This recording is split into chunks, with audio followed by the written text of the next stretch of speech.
All right, y'all. Doma Sports Talk Worldwide. Let's talk a little NBA, right? Now, if you've been watching the NBA, you know they played around approximately 10 games, everybody, right? So we're still early in the season, but as we do, what do? We always want to know who's the best. So this is no different, right? We played about 15% of the season already. So the question is, who's the best NBA team? And what people are asking now is let's get to it. Are the Clippers, I said it, are the Clippers the best team in the NBA? Now, I have answered my view on that, of course. Let me be honest, I come from LA, so I might be a little biased, but I'm going to try to keep it real. Um, we've seen the Clippers lose for years upon years, and it's good to see them doing good the last, say, 5 years. It's good to see them up in the upper echelon of the NBA. But let's get to the question. Are they the best in the NBA right now or this season? Uh, I'll give some pros and some cons. All right. I'll give the pros first, why I think they could possibly be. And the reasons that I would say would be first is the fact that they've been playing together for a while. These guys have been playing together at least 3 years. Four of the five starters are always, they know each other's tendencies. They know what they want to do. They know their roles, which is very important with chemistry. They embrace their roles. So those are the things that happen. Teams gel when they play together for a period of time because today with this free agency and the way people are being traded, it's not what happens all the time. People get traded when things are getting hot, when they're just getting good, when they're starting to gel. So that's going to be a positive, because things are totally automatic for these guys. That's a pro. Um, Another pro is just the personnel. You got a power forward in Blake Griffin who can take the rebound, go coast to coast. He makes good decisions with the ball. He's probably, with Draymond Green, the best ball handler on the forward position in the NBA. Depending on if LeBron plays the four, but you know what we're saying. So they have that. They have in Chris Paul, the guy who's just basically a coach on the floor. Do you ever see Chris Paul not know with the shot clock, what's going on with the shot clock? You rarely see things like that. He has always over a 3-to-1 assist to turnover ratio, always over 3-to-1. He's constantly. So he has to keep the turnovers low. The ball is secure. They have a shot shooter in JJ Redick. They have a rim protector in DeAndre Jordan. I should say rim protector extraordinaire in DeAndre Jordan. This guy is a freak of nature, but we'll be getting to him. And they have a guy that's just a lockdown defender in Bam Amute. So he's a lockdown defender. So you pretty much have everything you need. The bench is also decent. They will get better as time goes because you have the 3-time six man of the year with Jamal Crawford, which is probably the best one-on-one player in the game. Or he's definitely, when somebody says, "Who do I not want to be defending on national TV?" you know, who do I want to be defending at least amount on national TV? You're talking maybe you don't want to be messing with Kyrie Irving or you don't want to be messing with Jamal Crawford. Those kind of guys. They can break you down and have your ankle somewhere else, your tennis shoes on all out of the screen because your ankle's been broke. So, you have that coming from the bench. So those are reasons why these guys are going to be pretty good this year. Now, their defense, they're number one right now. All of the stats really don't count when it's so early, but they're number one right now. They are paying attention to detail in the defense. You have three guys in the starting five who are really world-class defenders. Chris Paul at the one position is extraordinary what he does. He's always in the top of steals. He's a great defender, even in the low post, even though he's only 6 foot tall. And he's just so smart that he can defend. So you have that. You have DeAndre Jordan, one of the best shot blockers, and like I said, rim protector extraordinaire, freak of nature. You're not putting up any lazy shots around this guy, and he can move his feet better than you might think. Then you have Bam Mute, who that's all he really does. He's locking down on your best player. So that you have that. And the worst defenders are Blake Griffin and JJ Redick. And Blake Griffin is at least great athlete, and he can do things on the defensive end too. And what he can't do, if he can't defend you, if there's a turnover, he can run the floor and rim run and stuff like that from the transition. So, Blake Griffin is a decent defender, and so is J.J. Redick. So, they're very strong in the defense, and the same as in the offense. If you've been together for a while, you know what the other person's going to do. You're talking on the floor, you know what's going on. So those tendencies are really in full focus, and everybody knows what's going on with the other guy. That is not to be underestimated. Let me see some more pros. Let me see before I mess this up. I want to make sure that you guys know the pros. Basically, that's it. Playing together, right? So I don't know. You do those are pretty good pros. They also have a good trainer team. The guys, the coaches, coaching staff is, kind of world class, elite. So people seem to know what they're doing there. So they have a good shot at being the best team. But let's get into the cons, though. Why I think these things won't help them in the long run, right? So you got to think about, okay, let's look at the first con. Okay, they've been playing together for a while, and they've made it, to the semifinals a couple of times, second round, things like that. But this group of players this might be the last hurrah for these guys. It might be the last hurrah for these guys. So as the season progresses, I anticipate them getting nervous. I know these are millionaires, but they're going to get nervous because the expectations are high. And when you get expectations on players, things tend to happen. So because of that, I think they will get nervous towards the end of the season when those playoffs come, because I think it's about time for them to take that next step. They know it. Chris Paul's getting up there in age, and so he's got to make this happen now. The pressure is going to mount. I think that's going to be a con. Let me think of another con. I'm gonna save one for the last, but one more. I wrote another con down. Yeah, they have only really one sharpshooter on that team. I know Chris Paul's hitting threes right now, even in Felton shooting, hitting threes, but they only have really one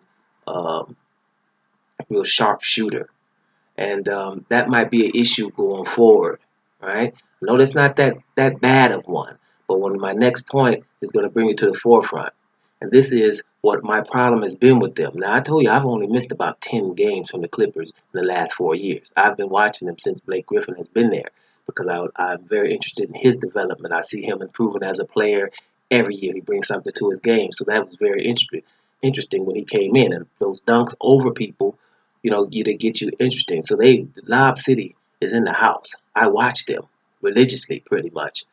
But one thing that has really disturbed me the last 2.5 years, and I would tell it to anybody who would listen, is DeAndre Jordan, I think, is being used wrong in the offense. The man is running around setting picks for people to shoot, jumpers. And you got a man that could jump out of the gym and could finish with both hands, right? I would like to see him fed on the low post early in games, right? Let him just go to work and make his defender have to play defense, have to respect that. Imagine what this team would be. Imagine what this team would be if DeAndre Jordan had to be double teamed. Just imagine, right? That's all I'm saying. And the guy has enough moves on the low post. I saw it in that last year from Vinny Del Negro.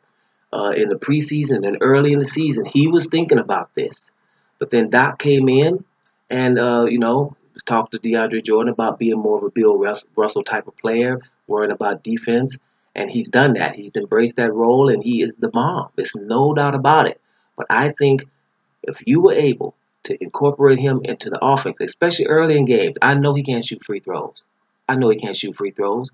But that's not a problem early in games. You're getting your other people in foul trouble. Your defender you're putting in foul trouble, and the team are getting the team fouls, and they have to respect your offensive prowess, which would open up the floor for the rest of these guys. If they were double teaming on DeAndre Jordan and not just all they have to worry about is his lob.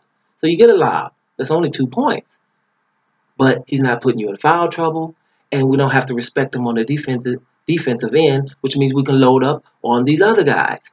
So this is a tactical error that I have been seeing. That has been my opinion. And I think that would put them, just that alone, would put them over the hump. If they would go to him early in games and go to him early and often. He's going to make some mistakes. He's going to make some clumsy mistakes. Why? Because he's not doing it often.